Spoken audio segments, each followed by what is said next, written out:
On the 1st of July, Oshkosh Defense announced that the U.S. Army Contracting Command placed an order for 248 Joint Light Tactical Vehicles, or JLTVs, and associated kits.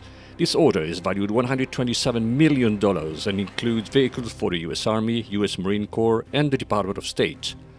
While adversaries, trains, and tactics have all evolved immensely since the vehicle's conception, the JLTV's flexible design allows the vehicle fleet to evolve at a similar pace.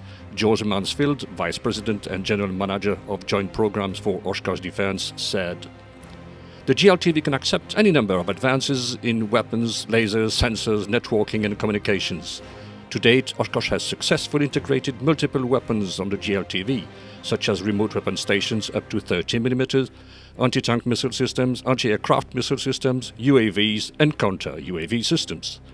Over 7,500 JLTVs have been delivered to the U.S. Army, U.S. Marine Corps, U.S. Air Force, and U.S. Navy since the production contract was awarded in 2015. Additionally, foreign interest in the JLTV continues to grow. Several NATO countries have publicly expressed interest in procuring the vehicle, including Lithuania, Slovenia, United Kingdom, and Montenegro."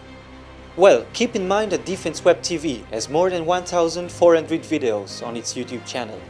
So please don't forget to subscribe and hit the bell here and there to be informed of the latest defense and security news.